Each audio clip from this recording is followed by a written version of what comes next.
1864. Despite Union advances the previous year, the Civil War drags on. Ever hungry, the war machine constantly demands new troops. Lincoln must again issue a call for volunteers, an unprecedented 500,000 men. Shortly thereafter, Congress amends the Conscription Act passed the previous year. Seventh-day Adventists are worried. The strict new rules will now force them to serve and bear arms in the conflict.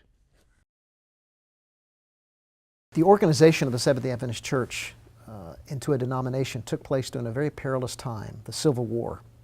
Very dangerous time for a church to be organized. And while the nation was falling apart, our Adventist pioneers were coming together. Previously, Seventh-day Adventists worked together to pay commutation fees for their drafted men. But under the amended draft, this is not a permanent option. Well, the Adventists could buy their way out if they wanted to, if I think it was $300 or thereabouts. But after the draft, they didn't have that option.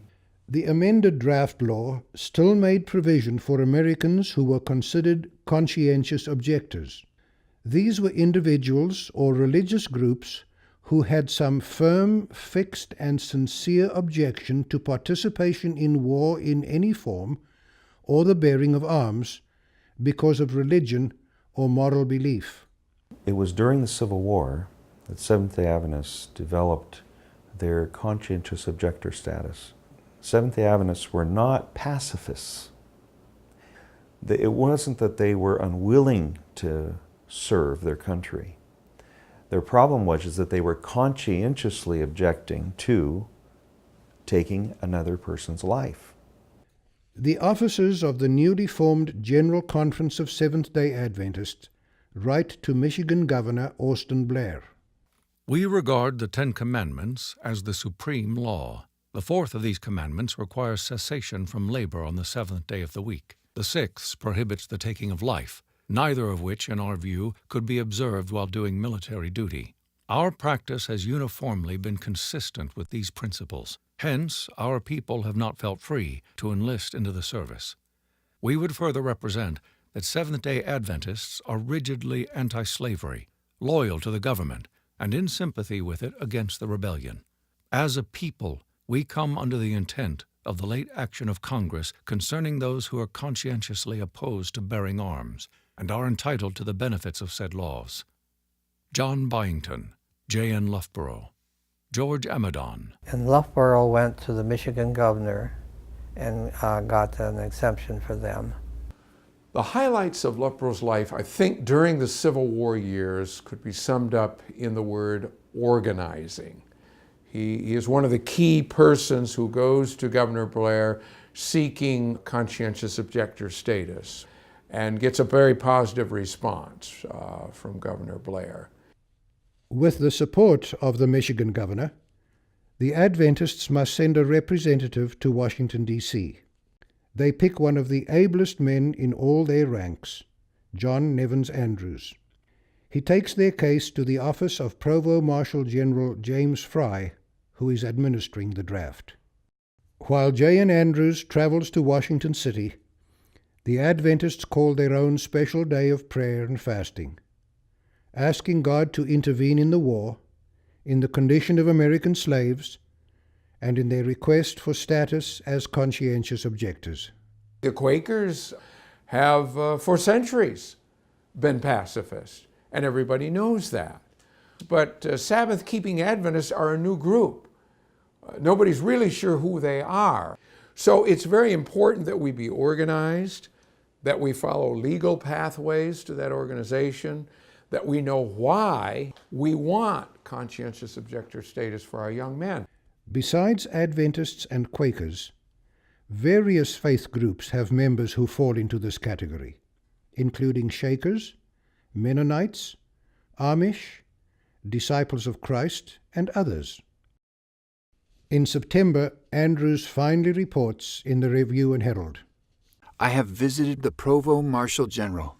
He stated that the exemption clause of the enrollment law was not construed by him to mean Quakers merely, but to apply to any religious body who holds non-combatant views. The Provost Marshal General commands that individuals who can demonstrate they are a member of a church professing conscientious objection will be assigned to duty in hospitals or to the care of freedmen, or shall be exempt on payment of $300. But even with their new standing as non-combatants, drafted Adventists are not welcomed warmly into the Army. Being drafted into the service of the United States in October last, I presented my papers to one of the commanders who immediately put me under guard, at the same time uttering terrible oaths, calling me a rebel, and saying they were going to clear the country of such rebels as I was. The guard that was put over me was ordered to load his gun, and if I stirred 1 inch, to shoot me. 4 weeks have passed, and I have heard nothing of my papers yet, and I have serious doubts about their having been sent. There is another brother here who refused to take a gun. He was put under arrest 48 hours and then given 30 minutes to decide between taking a gun and being court-martialed. C.F. Hall. Non-combatants or not, Seventh-day Adventists are serving in the armies and dying, just like scores of other men wearing the blue and grey. The Review and Herald prints the obituaries of Adventist soldiers, men like Hiram L. Bostwick, who dies in the Battle of Chickamauga, or the 2 sons of Charles Smith, who both die serving in the Army. For all the many fallen, the Review reports, their loss is felt deeply. On the northern home front, opinion on the war is divided.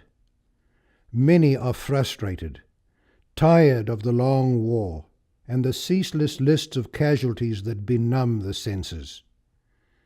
While some wish to prosecute the war and give meaning to the great sacrifice of life, others are ready for peace at any cost, even official recognition of the Confederacy and the reversing of the Emancipation Proclamation.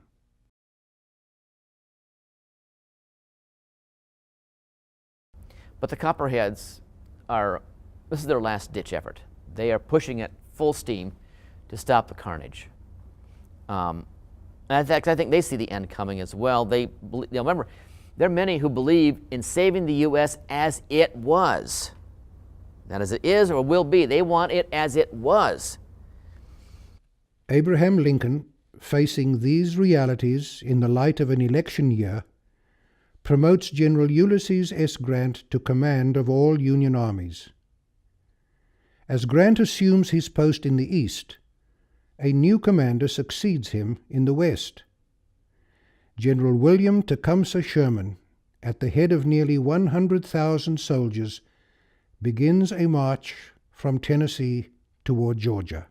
Here's the problem if you're Abraham Lincoln, is you need an aggressive general in order to prosecute the war to show that something's happening, as opposed to this constant ebb and flow back and forth. So you bring in someone who's aggressive, but now you've got a new problem. They're not happy with high casualty lists, and so his popularity at least begins to sag and drop a little bit as the aggressive prosecution of the war brings these high casualty lists, and so you end up having, now he has another problem to overcome in order to win an election. Not at all sure that he will win a second term, Abraham Lincoln leads the Republicans to join with pro-war Democrats in forming the National Union Party. After they renominate him as their choice for president, Lincoln remarks, "I have not permitted myself, gentlemen, to conclude that I am the best man in the country. But I am reminded in this connection of the story of an old Dutch farmer who remarked to a companion once that it was not best to swap horses when crossing streams." In September, General Sherman captures Atlanta, a key Confederate city. This boosts Northern morale, suggesting that a successful end to the war is in sight. Lincoln is handily re-elected in November, defeating Democrat George B. McClellan, his former commanding general of the Army of the Potomac.